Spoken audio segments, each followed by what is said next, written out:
বৃন্দাবন দাস ঠাকুর ছিলেন বৃন্দাবন দাস ঠাকুর ছিলেন নারায়ণী দেবীর পুত্র। নারায়ণী দেবী কে ছিলেন? শিবাস ঠাকুরের যিনি বোন ছিলেন, ওনার পুত্র ছিলেন নারায়ণী দেবী। তো এক সময় কি হয়েছিল, তখন মুসলিম সাম্রাজ্য ছিলেন, মুসলিমরা সর্বদিকে মুসলিম ধর্ম প্রচার করছিলেন। তৎকালীন সমাজে যখন শিবাসঙ্গনে মহাপ্রভু ভজন কীর্তন করতেন, একদিন চাঁদ কাজীর নির্দেশে মুসলিম সম্প্রদায় তারা এই হিন্দু গোষ্ঠীকে আক্রমণ করার জন্য আসে। তারা তো যখন আসেন তাদের মাঝে, তখন দেখেন শিবাস ঠাকুর দূর থেকে যে মুসলিমরা লাঠি আবার বল্লভ নিয়ে হিন্দুদিকে আক্রমণ করার জন্য আসছেন। মহাপ্রভু তখন সমুদ্রের তীরে হাঁটাহাঁটি করছিলেন। তো শিবাস ঠাকুর ভয় পেয়ে বাচ্চা, ঘরের স্ত্রী পুত্র সকলকে নিয়ে ঘর বন্দী হয়ে নিজের ঘরের ভিতরে থাকে এবং ভগবানের ভজন কীর্তন করতে থাকে। ভগবান নৃসিংহদেবের সব স্তুতি করেন।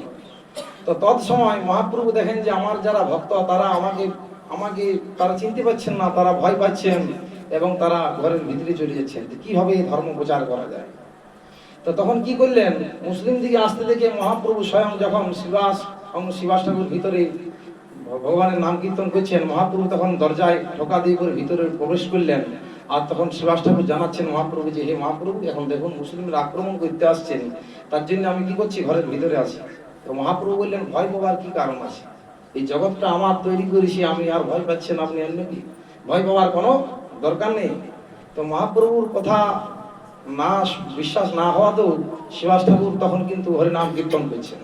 তো এই সময় মহাপ্রভু কি করলেন, নিজের মধ্যে অষ্টসাত্ত্বিক বিকার রূপ প্রকাশ করলেন এবং শিবাস ঠাকুরকে একে একে দেখাতে লাগলেন মহাপ্রভু সেই রূপ। তো মহাপ্রভু সেই রূপ দর্শন করছেন। আর মহাপ্রভু সেই নারায়ণী কি যে ছিলেন শিবাস ঠাকুরের বোনের পুত্র, সে নারায়ণী ছিলেন, তার বয়স মাত্র তখন 5 বছর। তো সব সেই রূপ দেখে শিবাস ঠাকুর মহাপ্রভুকে প্রণাম করছেন এবং নারায়ণীকে বলছেন, তুমি কৃষ্ণ বলো, কৃষ্ণ বলো। তো সেই 5 বছরের বাচ্চা তখন কৃষ্ণ সম্বন্ধে কিছু জানে না, মহাপ্রভু সম্বন্ধে কিছু জানে না। মহাপ্রভু যখন ওনার মাথার মধ্যে হাত দিলেন, সেই নারায়ণী, সেই যে বাচ্চা মেয়েটা, তার তখন চোখের মধ্যে দিয়ে অশ্রু গড়িত হইতে লাগলো, গায়ে রোমাঞ্চ হতে লাগলো। তিনি তখন বলছেন, হরি বল, হরি বল, হরি বল। মহাপ্রভু যে হাত দিলেন, মহাপ্রভু সেই প্রেমধন ওনার মধ্যে প্রবেশ করলেন। তো সেই নারায়ণী দেবী যখন বড় হইলেন, তারপর যখন তার সেই পুত্র হইলেন, সেই পুত্র হচ্ছেন বৃন্দাবন দাস ঠাকুর। সেই বৃন্দাবন দাস ঠাকুর মহাপ্রভু সম্বন্ধে সেই কথা এই জগতে প্রচার করেছেন বা সেই কথা লিখে গেছেন। তো মহাপ্রভু এই জগতের আবির্ভাবের প্রধান কারণ কি? ভগবান স্বয়ং শ্রীকৃষ্ণ বৈকুণ্ঠে একদা উনি চিন্তা করছেন যে এই জগতে আমি হচ্ছি জগতের সৃষ্টিকর্তা, আমার থেকে সর্বজগৎ পরিচালিত হচ্ছেন, এই জগৎকে তৈরি করেছি আমি। তথাপি আমি দেখছি আমার মধ্যে কি আনন্দ সেটা আমি অনুভব করতে পারছি না, কিন্তু আমার যে স্বয়ং ভক্ত রাধারানী এবং অন্যান্য যে পারিষদবর্গ আছেন, তারা সকলে কিন্তু সে আনন্দ পাচ্ছেন। তো এই আনন্দ যে কি আনন্দ, এই আনন্দ আমারও অনুভব করা দরকার আছে এই জগতে। এই জগতে আনন্দ কিরকম? রাধারানী এত কষ্ট পাচ্ছেন, এত এত বিরহের মধ্যে থেকেও শ্রীকৃষ্ণ নাম করছেন। কৃষ্ণ নামের মধ্যে কি এমন গুণ আছে, কৃষ্ণ নামে কি পাওয়া যায় যার জন্য ভক্তরা এত বেকুল? তো স্বয়ং ভগবান সেই কথা চিন্তা করলেন যে আমাকে এই সম্বন্ধে জানা দরকার আছে। তো কি করছেন, যদি দেখেন যে আমি কিরকম জিনিস বা আমার সম্বন্ধে কে বেশি জানে, কে বলতে পারেন আমার সম্বন্ধে বেশি কে জানেন? না, আমি নিজে জানি এবং আমার যে অন্তরঙ্গ বন্ধু বা আমার অন্তরঙ্গ যে আছেন তারা জানেন, আমার যারা অন্তরঙ্গ প্রিয়জন সে জানেন আমি কেমন ব্যক্তি। তো তদরূপ ভগবানের যে ভক্তি, ভগবানের যে শক্তি, ভগবানের নামের মধ্যে যে কি গুণ আছে সেটা কে জানেন? না, ভগবানের যে প্রিয় ভক্ত সে জানেন, রাধারানী জানেন। তো সে রাধারানী সবসময় কৃষ্ণ বিরহে কৃষ্ণের চিন্তা করেন, কৃষ্ণের নাম গুণ করেন, কৃষ্ণের নাম গুণ করে উনি আনন্দে থাকেন। তো তখন ভগবান বললেন রাধারানীকে যে, হে প্রিয়ে, আমি তোমার রূপ নিয়ে জগতে আবির্ভূত হব। তখন রাধারানী বললেন ভগবানকে যে, না, আমার রূপ নিয়ে নয়, আমার রূপ নিয়ে তুমি যদি আবির্ভূত হও তাহলে তোমাকে অনেক দুঃখ কষ্ট যন্ত্রণা সহ্য করতে হবে, তাই আমার রূপ নিয়ে নয়। তো ভগবান চিন্তা করলেন, তাহলে আমি কার রূপ নিয়ে এই জগতে আমি এসে অমৃত পান করতে পারি, সুধাময় অমৃত পান করতে পারি? তো উনি কি করলেন, যে রাধারানীর ভাব এবং নিজ শক্তি আর শক্তিমান, যার শক্তি সে নিজ আর যিনি শক্তিমান, সে দুজনই একত্রিত হয়ে তিনি এই জগতে আবির্ভূত হলেন। তো সেই যে দুজনের শক্তি আর শক্তিমান, সেই শক্তি তত্ত্ব কি হলো না, সেটা হলো শ্রী চৈতন্য মহাপ্রভু। তো সেই শ্রী চৈতন্য মহাপ্রভু একটা কারণ। আর কি করলেন না, এক সময় ভগবান বৈকুণ্ঠ ধামে যখন ছিলেন তখন উনি খুব চিন্তিত ছিলেন। তখন রুক্মিণী দেবী আদি যারা ছিলেন মহাপ্রভু স্বয়ং ভগবান শ্রীকৃষ্ণের, তারা জিজ্ঞেস করলেন যে প্রভু আপনি কেন এত চিন্তিত, কেন, কি কারণে? না এই সবেই দাপর লীলা শেষ হচ্ছে, দাপরের অন্তে কলিযুগ প্রবেশ করছে। তো কলিযুগ যখন প্রবেশ করবে তখন কি হবে, কলিযুগের যারা মানুষ তারা খুবই দুঃখ কষ্ট যন্ত্রণা ভোগ করবে, তারা খুবই কষ্ট পাবেন। তো সেই দুঃখ কষ্ট যন্ত্রণার প্রভাবে তারা কি হবে, তারা আমার দিকে আর আসতে না পারে, তারা নিম্ন লোকে নিম্নগামী হবে। তার জন্য তাদেরকে পরিত্রাণ করার উপায় আছে, উপায় দরকার। তাদের কিভাবে এই দুঃখ যন্ত্রণা থেকে মুক্তি দিয়ে বৈকুণ্ঠ ধামে আনা যায়, কি করা যায় তাদের জন্য। তো তখন তারা চিন্তা করতে করতে কি করলেন না, স্বয়ং ভগবান বললেন যে না, চিন্তা করার কোনো কারণ নেই, চিন্তার কোনো দরকার নেই, আমি স্বয়ং যাব এই জগতে, যে আমি আমার ভক্ত দিকে তাদেরকে আমি এই জগৎ থেকে নিয়ে আমার বৈকুণ্ঠ ধাম নিয়ে আসবো। হরি বল। তো এই দুই কারণ, এই কারণের জন্য স্বয়ং ভগবান এই জগতে আবির্ভূত হয়েছিলেন। তো স্বয়ং মহাপ্রভু এই জগতে আবির্ভূত হয়েছিলেন কখন না, আজ থেকে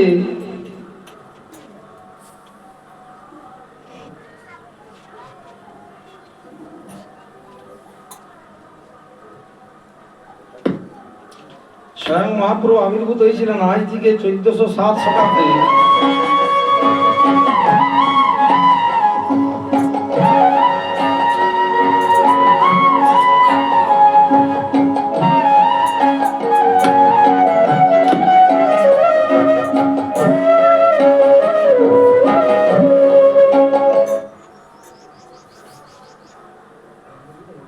হরে কৃষ্ণ।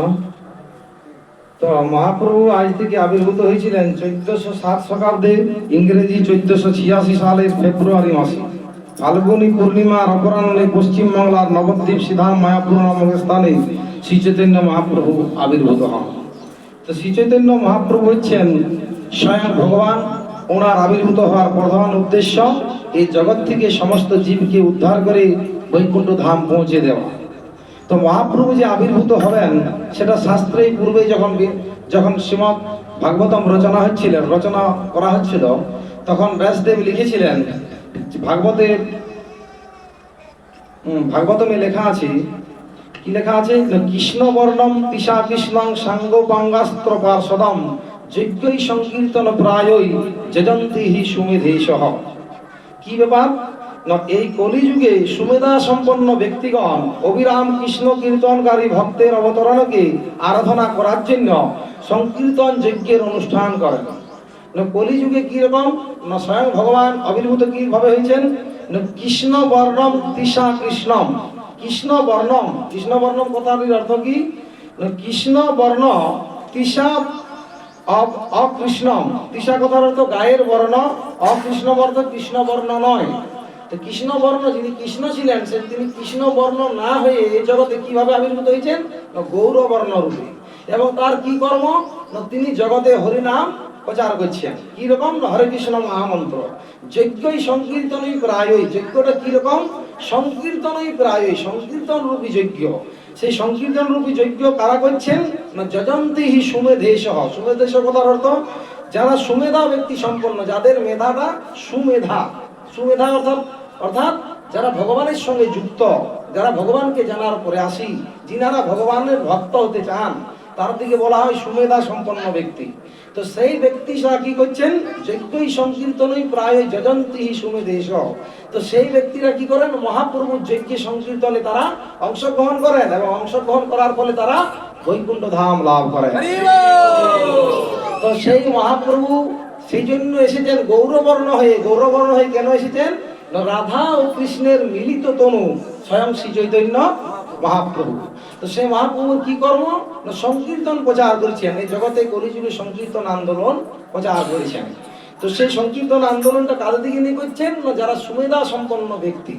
তো এখানে বলতে পারি যে আমরা সকলেই তো সংকীর্তন করছি, তাহলে আমরা সকলে বৈকুণ্ঠে যাব না, আমরা কি করলে যাব?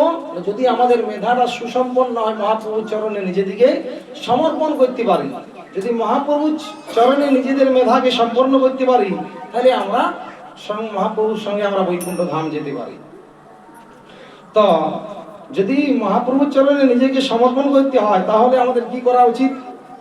না, মহাপ্রভুর চরণে নিজেদেরকে সমর্পণ করতে হলে সমর্পিত হওয়া দরকার। মহাপ্রভুর চরণে নিজেকে সমর্পণ করা দরকার। সমর্পণটা কিভাবে করা যায়? আমি নিজে বললাম যে না, আমি নিজের মনকে সমর্পণ করে দিলাম, পারবো করতে? আমি পারবো না। তার জন্য কি দরকার? ভক্ত সঙ্গে নাচো গাও করো সংকীর্তন। যদি ভক্ত সঙ্গে আমরা থাকি, ভক্ত সঙ্গে যদি নিজেরা নাম কীর্তন করি, তাহলে আমরা পারি আমাদের নিজের মনকে সমর্পণ করতে ভগবানের চরণে।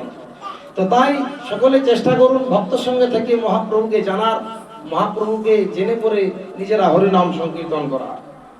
তো মহাপ্রভু যখন এই জগতে আবির্ভূত হলেন, তো সেই সম্বন্ধে বৃন্দাবন দাস ঠাকুর লিখছেন, সেটা আপনাদেরকে আমি একটু বলে শোনাচ্ছি। কৃপাপূর্বক আপনারা সকলেই মনোযোগ দিয়ে শ্রবণ করার চেষ্টা করুন। তো শিল প্রভুপাদ বলছেন যে যদি কেউ কোনো ব্যক্তি ভগবানের চরণে নিজেকে শরণাগতিতে আনতে চায়, যদি শরণাগত হতে চায়, তাহলে তার 6টি লক্ষণ আছে। 6টি লক্ষণ কি? না, ভগবত ভজনের অনুকূল বস্তু যেগুলি, সেগুলি গ্রহণ করা উচিত। যদি দেখেন এই বস্তুটি গ্রহণ করলে আমার ভক্তির অনুকূল হচ্ছে, তো সেখানে আমার বিচার করার আর কোনো দরকার নাই যে সেটা কি, কেন গ্রহণ করিব, করাটা উচিত না অনুচিত, সেটা বিচার করার কোনো প্রয়োজন নাই। যদি দেখেন ভক্তের অনুকূল মাত্র কার্যের স্বীকার, ভক্তের প্রতিকূল মাত্র বর্জন অঙ্গীকার। আর যেটি ভক্তের প্রতিকূল, সেটা তৎক্ষণাৎ বর্জন করা দরকার, সেটা যতই উৎকৃষ্ট মানের হোক। যে জিনিসটা আমার ভজনে প্রতিবন্ধকতা আনে, সেই জিনিসটা তৎক্ষণাৎ বর্জন করা দরকার। সেটা 2 নম্বর। 3 নম্বর কি? না, ভগবান অবশ্যই রক্ষা করবেন, অবশ্যই রক্ষিবে কৃষ্ণ বিশ্বাস ও পালন। ভগবান যে আমাদের নিশ্চয়ই রক্ষা করবেন, সেই জিনিসটার মধ্যে আমাদের বিশ্বাস থাকা প্রয়োজন। এটা হচ্ছে 3 নম্বর। 4 নম্বর কি? না, ভগবত কৃপার উপরে সম্পূর্ণভাবে নির্ভরশীল হওয়া। ভগবান যে আমাকে কৃপা করছেন, ভগবানের উপর যে আমি নির্ভরশীল হয়েছি, ভগবানের কৃপার প্রভাবেই যে আমি নির্ভরশীল হয়েছি, সেইটা আমাদের বিশ্বাস করা দরকার। ভগবানের কৃপার উপরে আমাদের বিশ্বাস, আস্থা রাখা দরকার যে আমি একদিন ভগবানের কৃপার প্রভাবে আমি অবশ্যই এখান থেকে বৈকুণ্ঠ ধাম যাব। তো সেটা হচ্ছে 4 নম্বর। 5 নম্বর কি? কৃষ্ণ ইচ্ছা ভিন্ন অন্য কোনো অভিলাষ নিজেদের মধ্যে সেই ইচ্ছা পূরণ না করা। ভগবান কৃষ্ণ যেভাবে আমাদেরকে নিজের জীবনকে পরিচালনা করার জন্য উপদেশ আদেশ দিয়েছেন, সেই আদেশ অনুযায়ী আমাদের জীবনকে পরিচালনা করা দরকার। কিরকম ভাবে? না, ভগবান শ্রীকৃষ্ণের অভিন্ন রূপ হচ্ছেন শ্রী গুরুদেব। তো সেই গুরুদেবের পাদপদ্মে আমরা যদি নিজেকে সমর্পণ করি, গুরুদেব যেভাবে আমাদেরকে বলছেন নিজের জীবনকে পরিচালনা করার জন্য, সেইভাবে যদি নিজের জীবন পরিচালনা করি, তবে আমরা অবশ্যই বৈকুণ্ঠ ধাম যেতে পারি। 6 নম্বর কি? না, প্রতিদিন নিজেকে হীন এবং দীন বলে মনে করা উচিত। প্রত্যেকটা ব্যক্তিকে যিনারা ভক্তি করতে চান, যারা ভক্তিপথে এগোতে চান, তাদের প্রত্যেকেরই উচিত নিজেকে দীনহীন ভাবা। দীনহীন মানে দীন কথার অর্থ কি? দীন কথার অর্থ যিনি এক সম্পূর্ণ নিজ ব্যক্তি, যার মধ্যে কোনো রকম যোগ্যতা নাই, যার মধ্যে কোনো রকম ক্ষমতা নাই। তার জন্য আমরা দেখি না প্রতিটা পদেই নরোত্তম দাস পায়ে না ঠেলিও রাঙা পায়ে তুমি বিনা কে আছে আর আমার। নরোত্তম দাস ঠাকুর, যিনি স্বয়ং মহাপ্রভুর পারিষদ বর্গ, যিনি নিজে ধ্যানস্থ হয়ে পড়ে মহাপ্রভু রাধারানীর জন্য দুধ গরম করে সেই লীলাতে পৌঁছে যাচ্ছেন ধ্যানস্থ হয়ে পড়ে, তিনি লিখছেন যে নরোত্তম দাস পায়ে না ঠেলিও রাঙা পায়ে তুমি বিনা কে আছে আমার। তো তিনারা দৈন্যতা প্রকাশ করছেন। অক্রোধ পরমানন্দ নিত্যানন্দ রায় অভিমান শূন্য নিতায় নগরে বেড়ায়। যিনি বজেন্দ্র নন্দন যে সতীসূত হলো সেই বলরাম হইল নিতাই, যে নিত্যানন্দ স্বয়ং ভগবান, তিনি বলছেন যে অক্রোধ পরমানন্দ নিত্যানন্দ রায় অভিমান শূন্য নিতায় নগরে বেড়ায়। এ হেন অবতারে যা রতিনা জন্মিল লচন বলে সেই পাপি এলো আর গেল। তো যিনি নিত্যানন্দ প্রভু স্বয়ং ভগবান, তিনি কি বলছেন যে সবার চরণে দন্তে তীর্ণ ধরি আমার এই কিনিয়াল ভজ গৌর করি। ভগবান কি রকম ভাবে দৈন্যতা প্রকাশ করছেন, কিরকম ভাবে প্রকাশ করছেন? সকলের চরণে উনি নিজেকে সমর্পণ করছেন, আর সে নিজের পায়ের ঘাসটা মুখের উপরে বলছেন আমি তোমার পদতলের ঘাসকে আমি আমার মুখে দন্তে তীর্ণ করি, তো তুমি একবার হরে কৃষ্ণ নাম বলো, আমাকে কিনে নাও, আমি তোমার দাস হয়ে যাবো যদি একবার হরে কৃষ্ণ মহামন্ত্র উচ্চারণ করো। কি জন্য করছেন? এই হরে কৃষ্ণ মহামন্ত্র নামের মধ্যে মহাপ্রভুর যে প্রেম, রাধা কৃষ্ণের মিলিত যে প্রেম, সেই প্রেম ধন এটাতে মিশানো আছে। তো সেই প্রেমধন যদি আমরা উপলব্ধি না করি এই জগতে মনুষ্য জীবন পেয়ে পড়ে, তাহলে কিন্তু আর কোনো জীবনে এই সুযোগটা আর পাওয়া সম্ভব নয়। তাই কৃপাপূর্বক সকলে সেই হরে কৃষ্ণ মহামন্ত্র গ্রহণ করার চেষ্টা করুন। তো সেই মহাপ্রভু এই জগতে আবির্ভূত হয়েছিলেন আজের এই দোল পূর্ণিমা, ফাল্গুনী পূর্ণিমা এবং সেই দোল পূর্ণিমা উপলক্ষে শ্রী চন্দ্রোদয়ের উদয় হয়েছিলেন, মহাপ্রভু আবির্ভূত হয়েছিলেন। তো বৃন্দাবন দাস ঠাকুর লিখছেন, শচী গর্ভে বৈশে সর্বভুবে নরে ভুবনের বাস, ফাল্গুনী পূর্ণিমা আসি হইল প্রকাশ। অনন্ত ব্রহ্মাণ্ডে যত আছে সুমঙ্গল, সেই পূর্ণিমায় আসি মিলিলা সকল। সংকীর্তন সহিত প্রভুর অবতার, গহনের ছলে তাহা করেন প্রচার।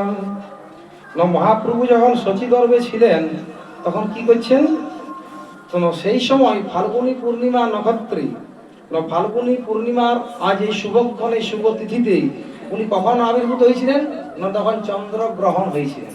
সেই চন্দ্রগ্রহণের অছিলাতে এই জগৎকে, ভুবনকে হরিনামের মাধ্যম দিয়ে ইনি এমনি সন্ধ্যাবেলায় এমনি সময় উনি আবির্ভূত হয়েছিলেন। তো কেমন ভাবে আবির্ভূত হয়েছেন না? সংকীর্তন সহিত প্রভুর অবতার, গহনের ছলে তাহা করেন প্রচার।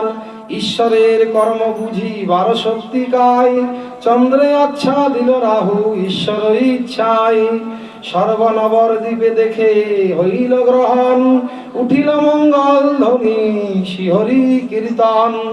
অনন্ত আর বুধল গঙ্গা স্নানে যাই, হরি বল সবে ধাই। হেন হরিধ্বনি হইল সর্বনদিয়াই, ব্রহ্মাণ্ড পুরিয়া ধ্বনি স্থান নাহি চাই। অপূর্ব শুনিয়া সব ভাগবত গণ, সবে বলে নিরন্তর হই উপগ্রহণ। সবে বলে আজি বড় বৈশে বাসিয়াছে উল্লাস, হেন বুঝি কিবা কৃষ্ণ করিলা প্রকাশ। তো মহাপ্রভু যখন আবির্ভূত হচ্ছেন, ওই যে আকাশের চন্দ্র, সেই চন্দ্রের যে জ্যোতির্ময় তেজ, যখন এই গৌরচন্দ্র এই জগতে আবির্ভূত হচ্ছেন, সেই কলঙ্কযুক্ত চন্দ্র তখন নিজেকে লজ্জা পাচ্ছেন যে এই জগৎকে আমি যে আলোকিত করি আলো দিয়ে, আর এই যে চন্দ্র আবির্ভূত হইলেন ইনি যে আলোকিত করছেন জগৎকে, তা আমার আর কি প্রয়োজন? তো সেই চন্দ্র নিজেকে মুখ ঢাকা নিচ্ছেন যে আমি আর কিভাবে জগতে মুখ দেখাবো। তাই আচার্যরা লিখছেন যে নিষ্কলঙ্ক চন্দ্রের আর কিবা প্রয়োজন, সকলঙ্ক চন্দ্রের আর কিবা প্রয়োজন, নিষ্কলঙ্ক চন্দ্র এবা দিল দর্শন।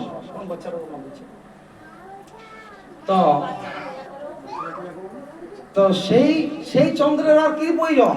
যে চন্দ্র সকলঙ্ক কলঙ্কযুক্ত চন্দ্র যিনি জগৎকে আলোকিত করছেন, তার আর প্রয়োজন নাই, কেননা নিষ্কলঙ্ক চন্দ্র এখন উদয় হয়েছেন।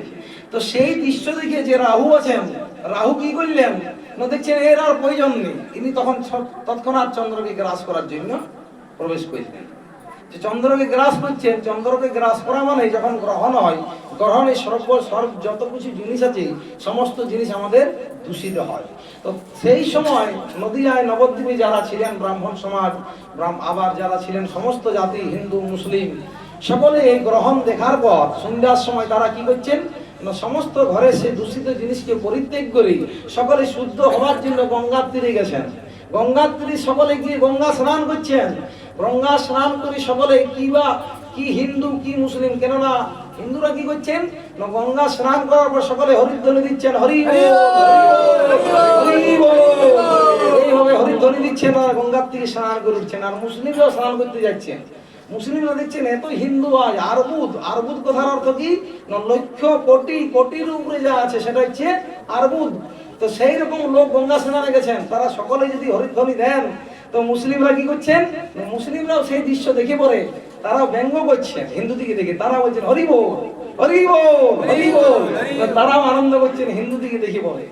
তখন সেই সব জনতা তারা যখন যাচ্ছেন ঘিরে ফিরে, তখন তারা খবর পাচ্ছেন যে শচী গৃহে সকল জগন্নাথ মিশ্রের পুত্র রূপে আবির্ভূত হয়েছেন শ্রী চৈতন্য মহাপ্রভু। সকলেই তখন সেই মহাপ্রভুকে দর্শনের জন্য জগন্নাথ মিশ্রের বাড়িতে যাচ্ছেন আর মহাপ্রভুকে সকলেই দর্শন করছে। তো সেই সময় সেই দিন হচ্ছে আজ, সেই তিথি হচ্ছেন আজ। বলছেন সেই সময় যে শুভক্ষণ ছিল, শুভ তিথি ছিল, সেই সমস্ত তিথি যোগ রাশি যা ছিল সেই সময় অবস্থান করছিলেন। তো এমনি সময় সাধারণ বাচ্চা মায়ের গর্ভ থেকে ভূমিষ্ঠ হয় সাধারণত 9 মাস কি 10 মাস। তো মহাপ্রভু 13 মাস হয়ে গেছেন সচী গর্ভে আছেন, তখনও পর্যন্ত ভূমিষ্ঠ হয়নি। তো যিনি আছেন মহাপ্রভুর পিতার নাম কি? জগন্নাথ মিশ্র। তো সেই জগন্নাথ মিশ্র চিন্তিত হয়ে আছেন যে কি করা যায়, এখনো পর্যন্ত বাচ্চা ভূমিষ্ঠ হয়নি, তাতে বাচ্চারাও হইতে পারে কিছু খারাপ অবস্থা, কি মায়েরও কিছু খারাপ অবস্থা হইতে পারে, কি করা যায় না। তখনকার দিনে তো সেরকম কোনো ডাক্তার ছিল না, তখনকার দিনে কে ছিলেন? জ্যোতিষ ছিলেন। সেই জ্যোতিষ কে ছিলেন? না মহাপ্রভুর মামা দাদু, তিনি কে?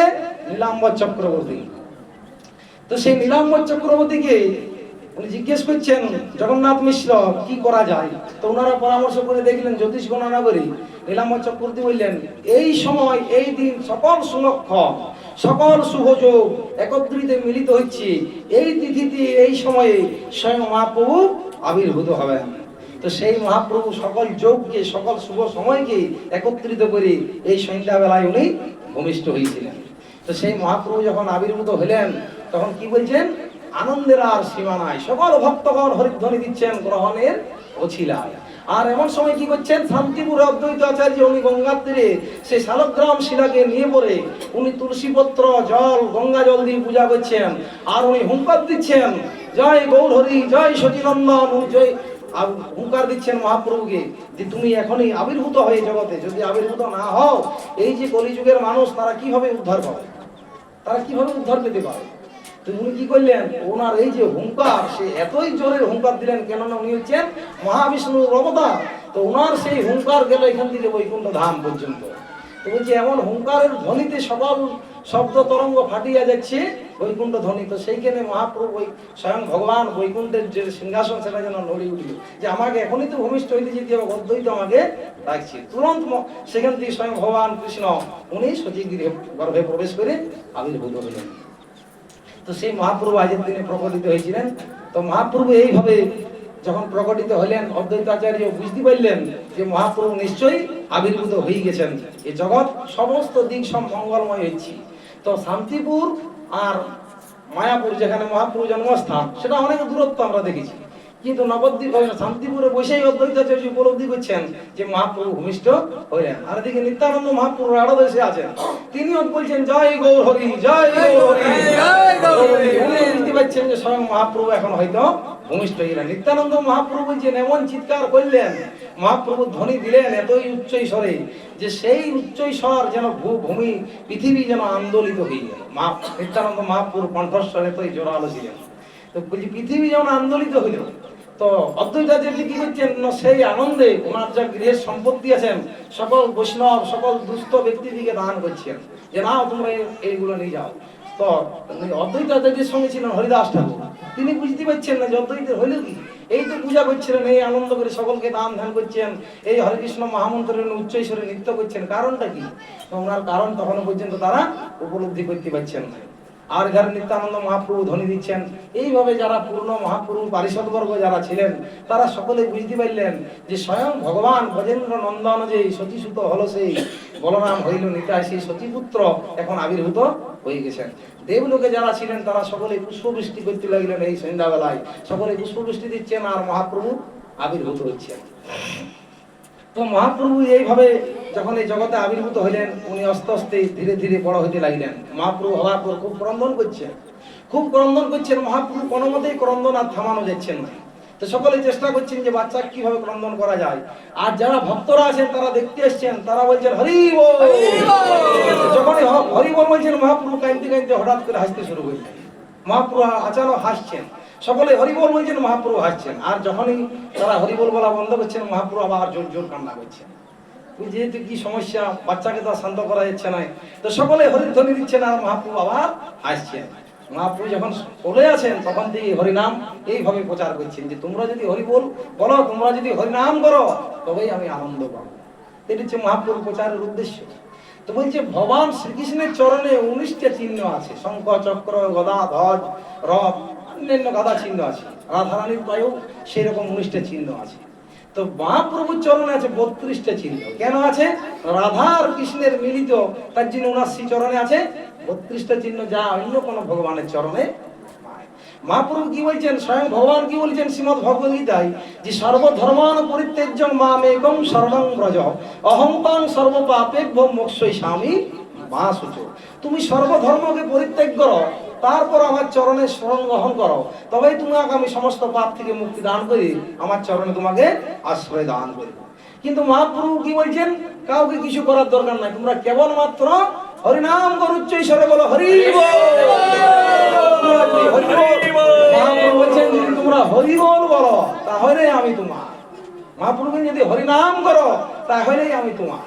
এর থেকে আর বড় সুযোগ কলিযুগে কি হতে পারে? তাই কলিযুগের এটা হচ্ছে স্বর্ণ সময়, স্বর্ণযুগ, এটা হচ্ছে সুযোগ, শেষ সুযোগ। এই সুযোগটা কি সুযোগ না, কোন যুগে এই যে আমরা দেখছি 4টা যুগ, সত্য ত্রেতা দ্বাপর কলি, আবার রাউন্ডে ঘুরবে। সত্য ত্রেতা দ্বাপর কলি, কলিযুগের পর আবার সত্য যুগ শুরু হবে। তাহলে সত্য যুগ যদি শুরু হয়, আমরা আর মহাপ্রভুকে পাবো? আর পাবো নাই। সত্যর পরে ত্রেতা যুগ হবে, মহাপ্রভুকে পাবো? আর পাবো নাই। ত্রেতার পর দ্বাপর যুগ শুরু হবে, আর মহাপ্রভু পাবো? তাহলে সেই 3টা যুগ শেষ হওয়ার পর আবার সেই ত্রিসন্ধ্যায় সেই মহাপ্রভু কলিযুগে আবির্ভূত হবে। তাহলে এখন যদি আমরা না করি এই সুযোগটা পাই হরিনাম, তাহলে আমাদেরকে যদিও আমরা মনুষ্য জন্ম পাই, আবার কিন্তু সেটার জন্য আবার 3 যুগ আমাদেরকে অপেক্ষা করতে হবে। তাই মহাপ্রভু বলছে আর অপেক্ষা দিছে, আমি তোমাদের জন্য সহজ সরল পন্থা এনেছি। কি এনেছি? শুধুমাত্র হরিনাম। হরিনামের মাধ্যম দিয়ে তোমরা আমার কাছে চলে আসতে পারি। তো এই জগতে কলিযুগের কীর্তে যোদ্ধায় তো বিষ্ণু, তারপরে পরিচর্যায় কৌলতাদ হরি কীর্তনাদ, কেবলমাত্র হরিনাম করো। কলিযুগে ধর্ম হয় নাম সংকীর্তন। তাই নাম সংকীর্তনের উপরে আপনারা সকলেই জোর দেন। তারপর আবার কি বলছেন যে মহাপ্রভু যে জগতে এলেন কিরকম ভাবে এলেন, অন্য কোনো অবতারে সেই সুযোগটা পাওয়া যায় না। যে অনর্পিত চিরাং চরিত করুণাবতীর্ণ কৌল সমর্পিয়তু উন্নত উজ্জ্বল রসাংশ ভক্তি শ্রিয়ম হরিপুরট সুন্দর দুতি কদম্ব সন্দীপিত সদা হৃদয় কন্দর স্ফুরিত বসচি নন্দন। তার অর্থাৎ তার বাংলা মানে কি, পূর্বে যা অর্পিত হয়নি, পূর্বে বলতে পূর্বে যে স্বয়ং ভগবান ছিলেন, ভগবান তখন যা অর্পণ করেনি, অনর্পিত চিরাঞ্চলি। অনর্পিত কথার অর্থ অনর্পিত, যা পূর্বে অর্পিত হয়নি এখন যা অর্পণ করছেন মহাপ্রভু। বলছে উন্নত উজ্জ্বল রসময়ী নিজের সেই ভক্তি সম্পদ। একজন ভগবানের সবথেকে সম্পদ কি? উজ্জ্বল সম্পদ, ভক্তি সম্পদ। তো সেই ভগবানের ভক্তি সম্পদ দান করার জন্য যিনি করুণা বশত হয়ে কলিযুগে অবতীর্ণ হয়েছেন, সেটা কি রকম না, স্বর্ণের থেকেও সুন্দর, দুর্তি সহদারা সুমদ ভাসিত সেই সচিনন্দন শ্রীহরির সর্বদা তোমাদের হৃদয় কন্দরে স্ফুরিত হোক। হরে কৃষ্ণ। এটা কে বলছেন? শ্রী রূপ গোস্বামী বলছেন। তো সেই মহাপ্রভুকে পেয়ে পরে যদি আমরা এখন হরিনাম না করি, সে ভজন সাধন না করি, তাহলে আমরা মনুষ্য জীবনকে কিন্তু হেলায় হারাবো। তাই মনুষ্য জীবনকে কেউ হেলায় হারাবেন না, সকলে এই সুযোগ গ্রহণ করুন। মনুষ্য জীবন পাইয়া রাধা কৃষ্ণ না ভজিয়া জানিয়া শুনিয়া বিষ খাই। তাই আমরা কেন বিষ খেতে যাবো জেনে শুনে? আমাদের সকলেরই উচিত যে আমরা সেই বিষের ভাণ্ডকে ফেলে দিয়ে পরে অমৃতের ভাণ্ড গ্রহণ করা উচিত। আমরা তো কোনো কর্ম করছি, তো সেই কর্মটা কিভাবে করছি না, ভগবানকে বাদ দিয়ে করছি। তো ভগবান বলছেন তুমি কর্মটা করো, বাদ দেওয়ার কোনো প্রয়োজন নেই। এই কর্মের মধ্যে কি করো না, আমাকে যুক্ত করো। আমাকে কিভাবে যুক্ত করবে না, আমার নামকে যুক্ত করো। নামকারী বহুদা শক্তি সর্বস্ব নিজ শক্তি সমর্পিত। মহাপ্রভু বলছেন সমস্ত যা শক্তি আছেন, ভগবান বলছেন আমার যা পূর্ণ শক্তি সমস্ত কিছু আমি এই নামের মধ্যে আমি অর্পণ করতেছি। তো সেই নামের শক্তিকে যদি আমরা উপলব্ধি করতে চাই, তাহলে সেটা কিভাবে করতে হবে? সেটা শুদ্ধ ভক্তির মাধ্যম দিয়ে উপলব্ধি করা যায়। তো শুদ্ধ ভক্তি আমরা কোথায় পাবো না, ভক্তিস্তু ভক্ত সঙ্গে ন পরিযায়তি। যদি ভক্ত সঙ্গ করি তাহলে আমরা শুদ্ধ ভক্তি লাভ করতে পারি। তাই শুদ্ধ ভক্তি আপনারা সকলেই উপলব্ধি করার চেষ্টা করুন, শুদ্ধ ভক্তি গ্রহণ করুন। তাহলে সেই শুদ্ধ ভক্তি যদি গ্রহণ করি, তাহলে আমরা সেই মহাপ্রভুকে উপলব্ধি করতে পারি। তো মহাপ্রভু কি বলছেন না, মহাপ্রভুর বয়স যখন হলেন মহাপ্রভু যখন বাল্য বয়স, মহাপ্রভুর বয়স কত বছর? 5 বছর বয়স। মহাপ্রভু বাল্য বয়সে কি করছেন? 5 বছর বয়সে আঙিনায় হামাগুড়ি দিচ্ছেন, খেলা করছেন। তো খেলা করতে করতে কি করছেন? এমন সময় এক বিষধর সাপ তার আঙিনার মধ্যে দিয়ে যাচ্ছেন। তো মহাপ্রভু কি করলেন? সেই সাপকে ধরে পড়ে সেটাকে এরকম বেড়ি করে পরে তার উপর মাথা দিয়ে পরে উনি শুয়ে আছেন। তার বয়স তখন 5 বছর, আর সেই সাপ সেই ফনা তুলে দাঁড়িয়ে আছেন। তো সেই দৃশ্য দেখার পর যারা ছিলেন মা, বাবা, সতী দেবী, জগন্নাথ মিশ্র, তারা বলছেন, বাঁচাও, আমার কে পুত্রকে বাঁচাইতে পারো? এই সর্পের মুখ থেকে কে আমার এই পুত্রকে বাঁচাইতে পারো? মহাপ্রভু দেখছেন সকলে ক্রন্দন করছেন, মহাপ্রভু সেই সাপকে নিয়ে দিব্যি মনের আনন্দে খেলা করছেন। সকলে তাড়াবার চেষ্টা করছেন, কিন্তু সেই সর্পকে কেউ তাড়াতে পারছেন না। তো মহাপ্রভু যখন দেখছেন মা এত কাঁদছেন, তখন সাপকে বলছে, যাও তুমি বলে। তো সাপ তখন সোজা সোজা চলে গেলেন। মা তখন সেই সতী দেবী নেমে গিয়ে কোলে তুলে নিয়ে বলেছেন, বাপ, কি এখনই আমার সর্বনাশ হয়েছিল, এই কি দৃশ্য দেখলাম, কান্নাকাটি করছেন। তো মহাপ্রভু বাচ্চা বয়স থেকে এরকম লীলা অলৌকিক লীলা করছেন। তো যখন মহাপ্রভুর বয়স 5 বছর থেকে একটু বড় হলো 6 বছর, তখন কি করছেন? মহাপ্রভুকে সতী দেবী খুব দারুণ সুন্দরভাবে সাজিয়ে দিয়েছেন। করণে কুণ্ডল, গলায় মালা, মাথায় মুকুট, মহাপ্রভু চরণে নপুর। সেই মহাপ্রভু বাইরে খেলা করছেন। এমন সময় 2 চোর এলেন। তো এটা বই যদি শ্রী চৈতন্য ভাগবত আপনারা পড়েন, এইটার মধ্যে লেখা আছে। তো সেই 2 চোর এসে কি করছেন? তারা লক্ষ্য করছেন ওই যে উজ্জ্বল বালক, তাকে আজ আমরা যদি চুরি করে নিয়ে যাই, তাহলে হয়তো আমরা মোটামুটি কিছু আজ সম্পত্তি লাভ করতে পারি। তো সেই চোরগুলো কি করলেন? এসে মহাপ্রভু বলছেন, বাবা এসো, আমাদের বলে এসো। তারা মহাপ্রভুকে কত আদর খাতির জন্য ডাকছে। তো মহাপ্রভু বলছেন স্বয়ং ভগবান, উনি বলছেন, যাই ভাবে ডাকুক আমাকে, তাই চুরির উদ্দেশ্য হোক, তাই আমাকে মারার উদ্দেশ্য হোক, যেমন ভাবে উদ্দেশ্যটা হোক, যদি আমাকে কেউ ডাকে, আমি তার কাছে নিজেকে সমর্পণ করি। তো সেই চোর ডাকছেন চুরি করার উদ্দেশ্যে, সেই গয়নার লোভে, যে বাবা তুমি এসে আমার বলে, তোমাকে নিয়ে যাবো, আমরা বেড়াতে নিয়ে যাবো, ঘুরতে নিয়ে যাবো। তো তখন কি করছেন মহাপ্রভু কি করছেন? তাদের কোলে চলে গেলেন। তো সেই চোরের কোলে কি করলেন? মহাপ্রভু সেই চোরের কাঁধে চেপেছেন। সেই চোর মনের আনন্দে তাকে নিয়ে চলেছেন। তো চোর বলে নিয়ে চলে গেছেন। এদিকে বাড়িতে সারা পড়ে গেল, মহাপ্রভুকে কোথাও খুঁজে পাওয়া যাচ্ছে না। আর সেই চোর কিছু দূর নিজেকে জিজ্ঞেস করছে, তোমার নাম কি? মহাপ্রভুর সঙ্গে তারা কথাবার্তা বলছেন। সেই চোর যখন বনের মধ্য দিয়ে যাচ্ছেন, অনেক দূর চলে গেছেন, তখন তারা কিন্তু তাদের রাস্তা ভরম হয়ে গেছে, তারা আর খুঁজে পাচ্ছে না। যত দূর তারা যাওয়া আসা করছে, ঘোরাঘুরি করছে, ততবার দেখছে সেই সতী দেবীর, জগন্নাথ মিশ্রের মহাপ্রভু বাড়ির সামনে চলে আসছে। তারা বারবার বেরোবার চেষ্টা করছে রাস্তা দিয়ে, যদি এই দিকে যাই তাহলে ওইটা আমরা বেরোতে পারি, ওই দিকে যাই বলেও দেখছি আমরা এইখানেই চলে আসছি।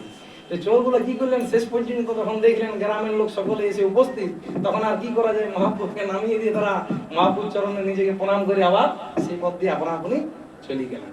এই যে মহাপ্রভুর লীলা, বাল্য বয়সে মহাপ্রভু। তো মহাপ্রভু বাল্য বয়স থেকে এরকম লীলা করছেন, চোর দিকেও উনি হরিনাম বলিয়েছিলেন। তারপর মহাপ্রভু যখন আর একটু বয়স বৃদ্ধি পেল, তখন মহাপ্রভু কি করছেন? কুকুর ছানা দিকে নিয়ে খেলা করছে। কয়েকটা কুকুর ছানা আছে, তাদের নিয়ে খেলা করছে। তো ব্রাহ্মণ সমাজে বা শাস্ত্রে লিখিত আছে যে যে গিয়ে ভক্ত থাকে সে গিয়ে কুকুর পোষা নিষিদ্ধ। কেননা কুকুর কি হচ্ছেন? কুকুরের যেটা কোয়ালিটি সেটা সব দিকে নিম্নমানের। তো কুকুরের যদি দৃষ্টি কোনো বস্তুর উপরে পড়ে, সেই বস্তুটা ভগবানের কাছে অর্পিত হয় না। তো সেই দিনে ভক্তরা যারা ব্রাহ্মণরা তারা কুকুর গৃহে পালন করেন। তিনি বলছেন, তুমি ব্রাহ্মণ পুত্র, তোমার এগুলো উচিত নয় কুকুর নিয়ে খেলা করা। মহাপ্রভু বলছে, না, আমি কুকুরটাকে ছাড়ব না, আমি গৃহের ভিতরে নিয়ে। মহাপ্রভু সেই কুকুরকে ধরে নিয়ে গৃহের ভিতরে যাচ্ছি। তো গৃহের ভিতরে যখন যাচ্ছেন, সতীদেবী বারবার তাকে শান্ত করার চেষ্টা করছেন। তো সমস্ত কুকুর ছানারা পালিয়ে গেল, একটা কুকুরকে মহাপ্রভু ধরে রেখেছেন। না, আমি এইটাকে কিন্তু আর ছাড়ব না। সতী দেবী, জগন্নাথ মিশ্র সকলে তাকে কি করলেন? অনুরোধ করছেন, বাবা তুমি এটা ছেড়ে দাও, আবার তোমাকে অন্য ভালো জিনিস দেবো, কুকুরটা রাখার কি দরকার আছে? তো মহাপ্রভু বলছি, ঠিক আছে, এটা ছেড়ে দিচ্ছি, কিন্তু আমি ঘরের বাইরেই রাখবো, কিন্তু একে বেঁধে রাখবো। তো মহাপ্রভু কি করলেন? ঘরের বাইরে বৃক্ষে কুকুরকে বেঁধে দিয়ে পরে গঙ্গা স্নানে গেলেন। তো সতী দেবী কি করলেন? সমস্ত গৃহের জিনিসপত্র গঙ্গা জল দিয়ে গৃহে প্রবেশ করছিলেন, আর জগন্নাথ মিশ্র সেই কুকুরটাকে ছেড়ে দিলেন। কুকুরটা কিন্তু পলাই যাচ্ছে না। মহাপ্রভু স্নান করে এসে জিজ্ঞেস করছে, মা, সেই যে কুকুরটাকে বেঁধে দিলাম বৃক্ষ করে, সেটা কই? বলছি, সেটা তোমার বন্ধু যারা ছিল তারা খুলে নিয়ে চলে গেছে। তো মহাপ্রভু দেখছেন কই কুকুরটা খুঁজে, বলছেন। আর সতী দেবী যারা ছিলেন তারাও দেখছেন সেই কুকুরটা কি করছেন। কুকুরটা আচানক না যাই পরে মহাপ্রভু দিয়ে ফিরে তাকাইলেন। আর মহাপ্রভু দিয়ে ফিরে তাকাই পরে কি বলছেন? হরি বল, হরি বল, হরি বল। সকলে আশ্চর্য দৃশ্য দেখছেন, কুকুর হয়ে হরি বল বলে কুকুর হরিধ্বনি দিচ্ছেন। হরি বল বলার পরে সেই কুকুরটা প্রাণ ত্যাগ করলেন। প্রাণ ত্যাগ করলেন। প্রাণ ত্যাগ করার পরে সেই কুকুরের সেই সুকুম আত্মা দেহ থেকে বেরিয়ে এসে দিব্য মনুষ্য রূপ পেলেন। সেই মনুষ্য রূপ পাওয়ার পরে সেই আত্মা মহাপ্রভুর নির্দেশে বৈকুণ্ঠ ধাম গমন করলেন। সিদ্ধান্ত কি? সিদ্ধান্ত যেহেতু মহাপ্রভু সেই কুকুরটাকে স্পর্শ করেছিলেন নিজ হাত দিয়ে, তার জন্য সেই কুকুর কোথায় চলে গেলেন? বৈকুণ্ঠ ধাম চলে গেলেন। এই যে মহাপ্রভু লীলা, তো সেই মহাপ্রভু যখন বয়স 7 বছর তখন উনি এইরকম লীলা করেছিলেন। তো যখন মহাপ্রভু আবার বড় হতে লাগলেন তখন উনি বিদ্যালয়ে পড়াশোনা করতে লাগলেন। ওনার বয়স আবার বাড়লেন, উনি বিদ্যালয়ে খুব নিমাই পণ্ডিত নামে প্রসিদ্ধ হইতে লাগলেন। তো তৎকালীন সমাজে উনি নিমাই পণ্ডিত নামে ঘোষণা হইল। তৎকালীন সমাজে কি ছিলেন? দিগ্বিজয়ী পণ্ডিত কাশ্মীরি কেশব ভারতী বলে একজন ছিলেন, কাশ্মীরি কেশব। তো সেই কাশ্মীরি কেশব ছিলেন দিগ্বিজয় পণ্ডিত। উনি সমস্ত আমাদের যা আছেন পৃথিবীতে যারা আছেন সমস্ত জায়গায় গেছেন, পণ্ডিতের চর্চা করেছেন, সেই সমস্ত জায়গায় ওনার কিন্তু কেউ হারাতে পারেন না। দিগ্বিজয়, সমস্ত দিকে উনি বিজয় লাভ করেছেন, যার জন্য ওনার নাম হচ্ছে দিগ্বিজয়, কাশ্মীরি পণ্ডিত।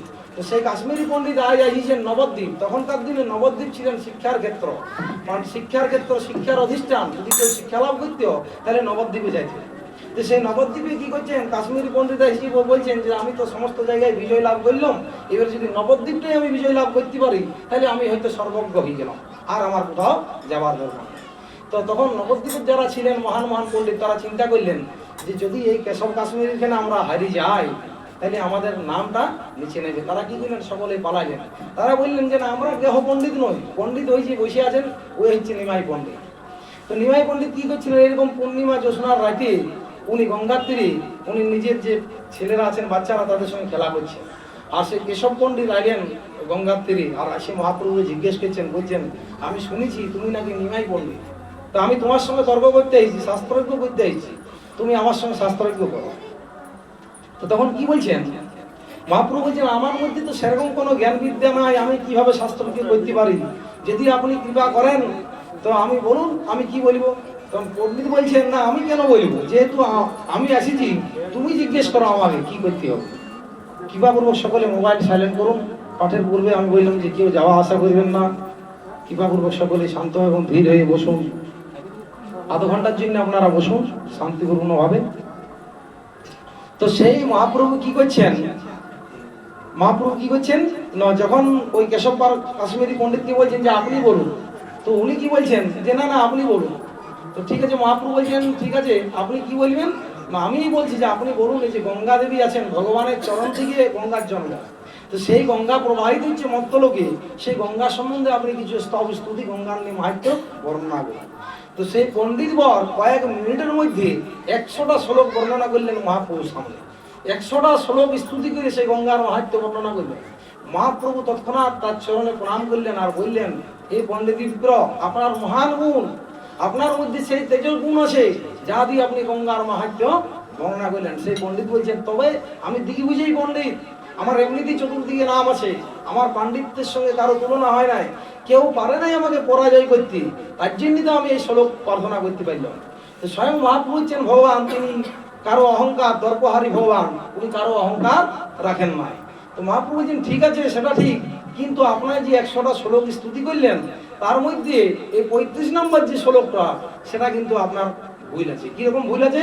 না সেটা ব্যাকরণে ভুল আছে। আপনার যে শ্লোক সেটা অলঙ্কারটা বেশি আছে, তাতে গঙ্গা দেবীর মাহাত্ম্যটা ছোট হয়ে যাচ্ছে। তো সেই পণ্ডিত চিন্তা করলেন আমি এত স্পিডে 100টা শ্লোক বর্ণনা করলাম, উনি সেটা কম্পিউটারের মতন কিভাবে ক্যাচ করলেন যে 35 নম্বর শ্লোক, তো সেটাও যদি আবার নিজে ধরেছি তো সেটা ভুল আবার কিভাবে ধরতে পারলো? আমার ভুল ধরার মতো ক্ষমতা কার আছে? তো যে শাস্ত্রে লেখা আছে যে কেশব পণ্ডিত যে ছিলেন তিনি ছিলেন সরস্বতীর বড় পুত্র। তো তখন মহাপ্রভু তাকে বুঝাইলেন যে আপনার এই এই জায়গাগুলোই ভুল আছে, এইটার থেকে কি হচ্ছে গঙ্গা দেবীর মাহাত্ম্যটা কম হয়ে যাচ্ছে। তো উনি নিজেকে লজ্জিত মনে করলেন, আর তখন উনি বুঝতে পারলেন যে ব্যক্তি কেউ সাধারণ ব্যক্তি নয়, যে কেউ আমাকে আজ পর্যন্ত কেউ পরাজিত করতে পারে নাই, সে আমাকে একজন বাচ্চা, সে আমার ভুল ধরছে, সম্ভব হয় কি করে? তো উনি এইভাবে চিন্তা করলেন। মহাপ্রভুর কেন নিজের মাথা মস্তক নিচে করে পড়ে উনি সেইখান থেকে বেরিয়ে এলেন। মহাপ্রভু তাকে বিনয়ের সঙ্গে বলছেন, প্রভু আপনি আজ রাত্রে এখানে থাকুন, নবদ্বীপে যেখানে এসেছেন, আমরা কাল সকালে পুনরায় আবার আলোচনা করব, যেহেতু রাত্রি হয়ে গেছে। তো সেই পণ্ডিত পুরো রাতে শুয়ে যখন শয়ন করেছেন তখন ক্রন্দন করছেন, আর মা সরস্বতীকে স্তব করে পরে জানাচ্ছেন যে মা এটা কিভাবে সম্ভব, আমি তো কারো কাছে হারিনি, আজ কিভাবে আমি হারিয়ে গেলাম, কিভাবে এই বাচ্চাটা আমার ভুল দেখতে পারে। তখন মা সরস্বতী স্বপ্নে ওনাকে দেখা দিল যে বাবা তুই আজ যার কাছে গেছিলি শাস্ত্রাঙ্গ করতে, সে হচ্ছে আমারও পিতা, সে আমার প্রভু, সে হচ্ছে আমার প্রভু, তাই তার কাছে তুই কিভাবে জয়ী হইতে পারোস? তুই যে পরাজয় হয়েছু সেটাও তোর জন্য পরম মঙ্গলময়। তুই কাল সকালে যাই পরে তার চরণে নিজেকে সমর্পণ করবি, আর তার কাছে যাই পরে নিজেকে যাই পরে ক্ষমা ভিক্ষা চাইবি।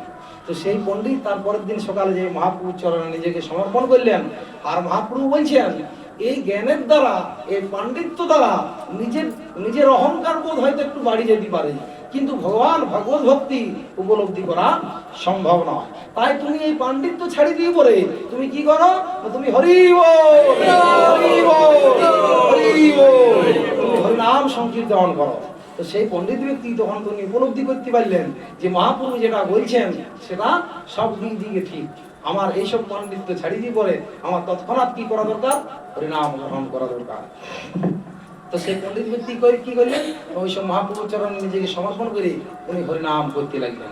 এইভাবে মহাপ্রভু জগতে শিক্ষা দিতে লাগলেন। তারপরে মহাপ্রভু কিছুদিন বাদে বিবাহ জীবনে প্রবেশ করলেন। তারপর যখন বিবাহ জীবন হইলেন, মহাপ্রভু বিবাহ জীবন থেকে সন্ন্যাস গ্রহণ করলেন। সমস্ত কিছু পরিত্যাগ করে পরে নবদ্বীপ পরিত্যাগ করে উনি নবদ্বীপ পরিত্যাগ করার আগে তার পূর্বে লীলা আছে, উনি ওনার পিতৃকে পিণ্ডদান করার উদ্দেশ্যে গয়ায় গেলেন। গয়ায় যখন গেলেন পিতৃদেবের উদ্দেশ্যে পিণ্ডদান করলেন, সেখানে ঈশ্বরপুরী পাদের সঙ্গে মিলিত হইলেন। এবং মিলিত হওয়ার পরে সেখান থেকে যখন উনি আইলেন গৃহে, নিজ গৃহে, তখন আসার পর ওনার যে ভাব আচরণ সমস্ত কিছু অন্যরকম মনে হচ্ছে। মহাপ্রভুর যেটা আচরণ সেটা কিন্তু সাধারণ আচরণ নয়। মহাপ্রভু গৃহে আসছেন, হরিনাম সংকীর্তন করছেন, চোখে দিয়ে অশ্রু বর্ষিত হচ্ছে, গায়ে রোমাঞ্চ হচ্ছেন। উনি আচানক সে প্রেমের বিভোরে উনি কি করছেন? উনি অজ্ঞান হয়ে যাচ্ছেন। তো তারা পাশাপাশি লোক বলছে নিমাই পণ্ডিতের হয়তো নিশ্চয়ই কিছু কোনো রকম রোগ হয়েছে, নিশ্চয়ই নিমাই পণ্ডিতের কোনো রোগ হয়েছে, না হয়তো কোনো ভূতে ধরেছি। তাছাড়া এমন কেন হবে? নিমাই পণ্ডিত ছিল যার সামনে কোনো ব্যক্তি দাঁড়াইতে পারতেন না, যাকে উনি সর্বজ্ঞ, সমস্ত সমস্যার সমাধান দিতেন। সেই ব্যক্তি আজ ক্রন্দন করছেন হরে কৃষ্ণ মহামন্ত্র বলে পড়ে আর ভূমিতে লোটা গড়িয়েছে, নিশ্চয়ই কোনো প্রবলেম হয়েছে। তো সচিদেবীও চিন্তা করলেন তাহলে আমার ছেলের কি হইল, কি করা যায়? তো তখন যিনি ছিলেন শুদ্ধ বৈষ্ণব অদ্বৈতাচার্য অদ্বৈতাচার্য ছিলেন, শিবাস ঠাকুর ছিলেন। তো শিবাস ঠাকুর আসছেন, শিবাস ঠাকুর ডাকছেন, শিবাস দেখো আমার পুত্রের কি হয়েছে। তো মহাপ্রভু শিবাসকে বলছেন, হে শিবাস, তুমি তো পরম বৈষ্ণব, তুমি আমাকে দেখে বলো যে আমার কি ভূতে ধরেছে, আমার মধ্যে কি কোনো রোগ আছে? শিবাস ঠাকুর বলছে, না প্রভু, আমি তো আপনার মধ্যে কোনো রোগ দেখা পাচ্ছি না। সচী মাতা বলছে, শিবাস তুমি ভালো করে দেখো আমার পুত্রের কি হয়েছে, বারবার ধরে এইভাবে জ্ঞান হয়ে যাচ্ছি, এইভাবে ক্রন্দন করছি। শিবাস ঠাকুর মহাপ্রভুকে স্পর্শ করলেন আর দেখি পরে বললেন যে মহাপ্রভুর মধ্যে যে রোগ তৈরি হয়েছে, যে সৃষ্টি হয়েছে, যে রোগটা, সেই রোগটা আমিও আশা মহাপ্রভুর চরণে করজোড়ে প্রার্থনা করছি সেই রোগ যেন আমারও হয়। এইভাবে শিবাস ঠাকুর, সচী মাতা বলছেন আমি কাকে ডাকছি?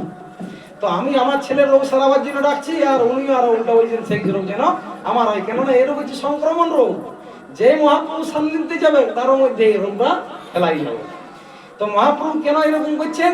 না, মহাপ্রভু কৃষ্ণ প্রেমে বিভোর হয়ে সেই প্রেমধনের প্রকাশ করছেন। তো কৃষ্ণ প্রেমধনটা কিরকম? এমন নয় যে আমি একাই কৃষ্ণ প্রেমধন লাভ করেছি, তার মনে মানে আমার মধ্যে একাই থাকবে না। মহাপ্রভু শিবাসকে স্পর্শ করছেন, শিবাসের মধ্যেও সেই প্রেমধন প্রকাশ পাচ্ছেন। এইভাবে মহাপ্রভু সমস্ত জগতে সেই প্রেমধন বিলিয়ে দিচ্ছেন। তারপর মহাপ্রভু চাঁদ কাজীকে উদ্ধার করলেন।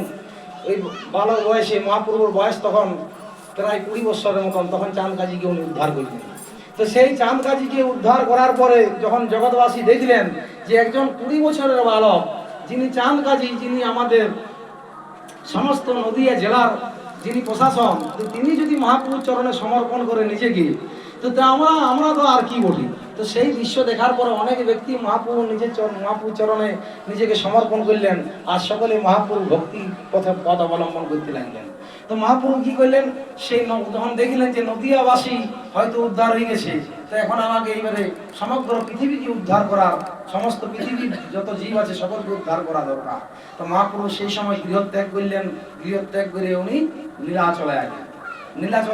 নীলাচলে আসি পরে সেই প্রেমধন প্রচার করতে লাগলেন। তো মহাপ্রভু প্রচার করছেন কিভাবে? না, প্রচার করছেন না, মহাপ্রভুর এই কৃপা যদি আমরা লাভ করতে পারি, মহাপ্রভুর এই প্রেমধন যদি আমরা নিজের জীবনে কিঞ্চিত মাত্র প্রবেশ করাতে পারি নিজের জীবনে, তাহলে আমরা এই প্রেমের মূল্য বুঝতে পারবো, মহাপ্রভুকে বুঝতে পারবো। তো মহাপ্রভুকে আমরা বুঝতে পারবো কি হবে? এই ধারণা নিয়ে নয়, এই চিত্তে নয়, আমাদের যে কলুষিত চিত্ত, কলুষিত মন, এই মন দিয়ে আমরা মহাপ্রভুকে জানতে পারি নাই। এটা জানার জন্য আমাদের কি করা দরকার? না, আমাদের জানার জন্য শ্রী চৈতন্যের দয়া করহ বিচার, সে বিচার করিলে পাবে চমৎকার। সেই চৈতন্য মহাপ্রভু যে দয়া আমাদের করে গেছেন, সেই দয়াটা যদি বিচার করে দেখি, আমার মনে মনে চিন্তা করি, কি বিচার করতে বলছেন মহাপ্রভু? এই মতো ব্রহ্মাণ্ড ভ্রমিতে কোনো ভাগ্যবান জীব গুরু কৃষ্ণের কৃপায় পায় ভক্তিলতার বীজ।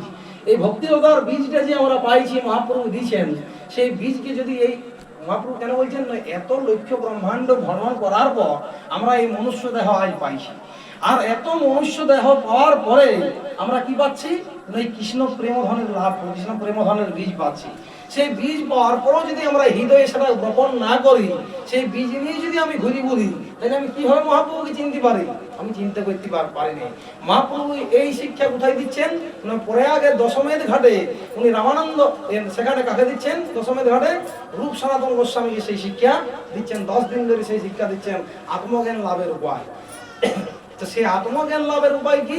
আত্মা সম্বন্ধে যার জ্ঞান আছেন, তিনি আত্মজ্ঞান লাভ করতে পারেন। তো তাই বলছেন, যদি আত্মজ্ঞান লাভ করতে পারেন, তাহলে আপনি মহাপ্রভুকে চিনতে পারবেন। আর মহাপ্রভুকে যদি চিনতে পারেন, হরিনামের মাধ্যম দিয়ে আপনি বৈকুণ্ঠ ধাম যেতে পারেন। তাই মহাপ্রভুকে চিনার জন্য আমাদের কি করা দরকার আছে? ভক্ত সঙ্গ করা দরকার আছে, ভক্ত সঙ্গে হরিনাম করা দরকার আছে। হরিনাম যদি করি, তাহলে সহজে আমরা মহাপ্রভুকে উপলব্ধি করতে পারি। আর হরিনাম যদি না করি, শুধু ভাবি বাহারিক জড়জাগতিক দৃষ্টি দিয়ে চিনব, আমি বৈজ্ঞানিক দৃষ্টি দিয়ে মহাপ্রভুকে বিচার করে আমি চিন্তা করিব, সেটা কিন্তু সম্ভব নয়। মহাপ্রভুকে সেইভাবে চিনা যায় না। মহাপ্রভু যে আমার সামনে যদি কেউ ছলনা কপটতা করে, আমি তাকে গ্রহণ করি না, মহাপ্রভু তাকে গ্রহণ কিন্তু করে নাই। এক সময় মহাপ্রভুর হরিসভা চলছিলেন, সেখানে সমস্ত ভক্তরা উপস্থিত হয়ে হরিনাম সংকীর্তন করছেন।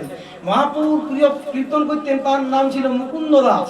মুকুন্দ দাসের এত সুন্দর গলা ছিল যে গলা দিয়ে হরিনাম ধরলে মহাপ্রভু প্রেমে বিভোর হয়ে পড়িয়াতেন, মহাপ্রভু প্রেমে বিভোর হয়ে যেতেন। মহাপ্রভু নৃত্য করতেন উদণ্ড উচ্চ স্বরে। তো সেই মুকুন্দ দাস এত সুন্দরভাবে কীর্তন করে মহাপ্রভুকে আনন্দ দিতেন, মহাপ্রভু আর কারো কীর্তনে সেই আনন্দ লাভ পাইতেন না। তো সেই সময় মহাপ্রভুর কীর্তন করার পরে মহাপ্রভুর শরীরে অষ্টসাত্ত্বিক বিকার দেখা দিয়েছে। মহাপ্রভু কি বলছেন? আমার এখানে যারা আছো, সমস্ত ভক্ত যারা আমার নাম গ্রহণ করলে, আমি তাদের দিকে আমি আমার কৃপা দান করি। তো মহাপ্রভু একে একে ডাকছেন সকল ব্যক্তিকে, অদ্বৈত তুমি এসো, শ্রীবাস তুমি এসো, তারপরে যারা আসেন সকলকে, হরিদাস তুমি এসো, রামানন্দ তুমি এসো, সকলে আসছে একে একে। মহাপ্রভু কৃপা দান করছেন। হরে কৃষ্ণ, কৃপাপূর্বক সকলে মনোযোগ দিয়ে শ্রবণ করার চেষ্টা করুন। তো মহাপ্রভু সকলকে কৃপা দান করছেন এইভাবে। তো মুকুন্দ দাস সামনে বসে আছেন, উনি ভাবছেন এই তো সকলের হয়ে গেল, তাহলে এইবারে হয়তো আমার লাইন আছে, মহাপ্রভু আমাকে কৃপা করবেন, এইবার আমার নাম্বার।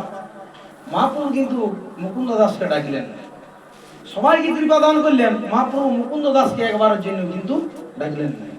তো মুকুন্দ দাসকে ডাকলেন, মুকুন্দ দাস চিন্তা করছেন, তাহলে আমাকে কেন ডাকছে না? আমার কি কোনো নিশ্চয়ই তাহলে অপরাধ হয়েছি? আমি কি করেছি? উনিও জানেন না যে আমি কি করেছি। রুমের ভিতরে কি করছে আমার বউ? তো সেই মুকুন্দ দাস কি করছেন? অদ্বৈতাচার্য মহাপ্রভুর সামনে তো আর যাবার কোনো তার ক্ষমতা নাই, মহাপ্রভু কি হবে সে জানাতে পারে। তো উনি কি করলেন? শিবাস ঠাকুরকে জানেন যে হে শিবাস, আমি কি অপরাধ করেছি? যদি মহাপ্রভুকে আমার সম্বন্ধে কিছু বলতে যাই পরে যে আমি কি করেছি, মহাপ্রভু কেন আমার নাম নিলেন না, আমার কেন কৃপা করলেন না? তো সেই মুকুন্দ দাস যখন বলছেন, শিবাস ঠাকুর মুকুন্দ মহাপ্রভুর সামনে যাই যে হে মহাপ্রভু, এই মুকুন্দ দাস যার কীর্তনে আপনি প্রেমে বিভোর হয়ে যান, তাকে আপনি কেন ডাকছেন না? তাকে আপনি কেন কৃপা করছেন না? মহাপ্রভু বলছেন, এই মুকুন্দ দাসকে আমি কৃপা করিব না। মুকুন্দ দাসের আমার এখানে কোনো স্থান নাই, মুকুন্দ দাসকে আমি এই চোখ দিয়ে দেখতে চাই না। তো মহাপ্রভুর কথাটা মুকুন্দ দাস সরাসরি শুনতে পাইলেন, শোনার পরে যেন ওনার মাথায় বজ্রা হাত পড়ে গেল। মুকুন্দ দাস কাঁদছেন আর আজট পাজট দিয়ে গড়াগড়ি দিচ্ছেন ভূমিতে যে আমি কি অপরাধ করেছি মহাপ্রভুর চরণে, মহাপ্রভু কেন আমাকে গ্রহণ করতে চাইছে না? তো শিবাস ঠাকুর আবার আদি আরা যারা ভক্ত আছেন তারা আবার গেলেন যে হে মহাপ্রভু, আপনি সকলকে তো কৃপা করলেন, মুকুন্দ খুব কান্নাকাটি করছে, কেন আপনি এমন করছেন? মুকুন্দের কি দোষ? কৃপা করুক আপনি যদি বলেন, আপনি বলুন। তো মহাপ্রভু বলছেন এই মুকুন্দ আমার সামনে এসে পড়ে এত সুন্দর নাম কীর্তন করিবে যে আমি প্রেমে বিভোর হয়ে যাব, আমাকে এক হাতে খাওয়াবে আর এক হাতে ঝাড়ু মারি বিদায় করবে। তো কেন বলছেন মহাপ্রভু এই কথা? না, মহাপ্রভু মুকুন্দ দাস আমার সামনে এসে এমন সুন্দরভাবে কীর্তন করিবে আমি প্রেমে বিভোর হয়ে পড়ে যাই, আর কিছুক্ষণ পরে এই মুকুন্দ এই কীর্তন আসর থেকে বিদায় করে অন্য দলের সঙ্গ করিবে, অন্যদের সঙ্গে আমার নিন্দা স্তুতি করিবে, অন্য ভক্তের নিন্দা করিবে, অন্য অন্য ব্যক্তির সমালোচনা করিবে। তাই সেই রকম যদি কোনো ব্যক্তি হয় যে আমার নামের প্রতি বিশ্বাস না থাকে আর অন্যখানে যাই যদি ভক্তের সমালোচনা করে, সেই ভক্তকে আমি কিন্তু গ্রহণ করি না। তার জন্য এই সিদ্ধান্ত থেকে আমাদের সাবধান হওয়া উচিত ভক্তদের, যে যারা আমরা ভাবছি যে আমরা হয়েছি মহাপ্রভুর ভক্ত, না, আমরা কিন্তু মহাপ্রভুর ভক্ত হইতে পারি না। আমরা মহাপ্রভুর ভক্ত তখনই হইতে পারি যদি আমি আমাকে নিজেকে দীনহীন বলে স্বীকার করি। আমি যদি মনে করি যে আমি মহাপ্রভুর ভক্ত হওয়ার যোগ্যই নই, আমি কিভাবে ভক্ত হইতে পারি, তবেই জানবেন যে আমি মহাপ্রভুর ভক্ত হওয়ার জন্য লাইন মাত্র দিয়েছি। মহাপ্রভুর ভক্ত হওয়াটা এত সহজ জিনিস নয়। তো মুকুন্দ দাস বললেন আমি সেই মুকুন্দকে আমি গ্রহণ করিব না, কেননা মুকুন্দ দাস বাইরে যাইয়ে সমালোচনা করে। সেই মুকুন্দ দাসের জায়গায় আমরা কিন্তু প্রত্যেকেই আছি। আমরাও বাইরে গিয়ে পরে অন্যান্য ভক্তদের নিয়ে কথা বলি, অন্যান্য ভক্তদের নিয়ে আলোচনা করার চেষ্টা করি।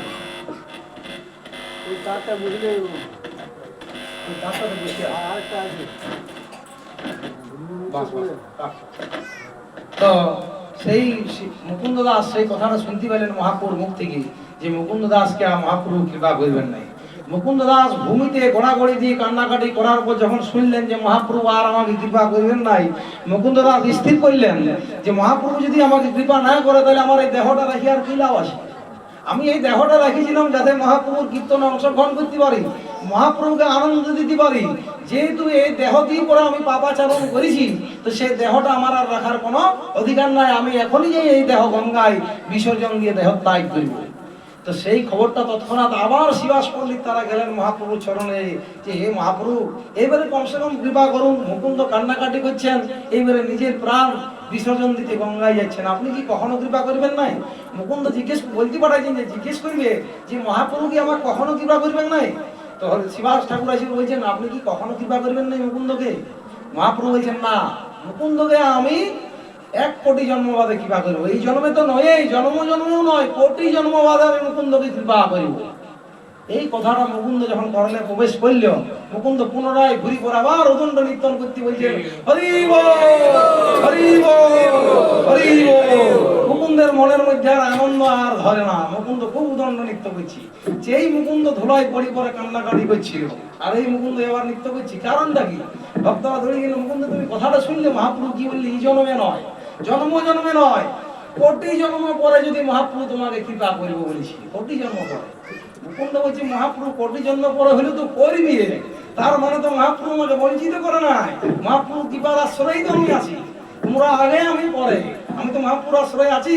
সেই আনন্দ আমার হাত ধরছে না, তার জন্য আমি হরি বলের হরিধ্বনি দিচ্ছি। মুকুন্দের মধ্যে এরকম কোয়ালিটি ছিলেন। তো সেই কথাটা যখন মহাপ্রভু শুনতে পাইলেন যে মুকুন্দ এইরকম নিবেদন করছেন, মহাপ্রভু কি বলছেন, যা মুকুন্দকে ধরে নিয়ে এসে এখনই মুকুন্দকে আমি কৃপাদান করিব। হরি সেই মুকুন্দকে ভক্তরা নিয়ে এলেন, আর মুকুন্দ এসে মহাপ্রভু চরণের ষষ্ঠাঙ্গে বললেন। মহাপ্রভু তাকে কোলে তুলে নিয়ে পরে মহাপ্রভু তাকে কৃপাদান করলেন। মহাপ্রভু ছিলেন এরকম, মহাপ্রভু যেন বজ্রের চেয়েও কঠোর আর কমলের থেকেও নরম।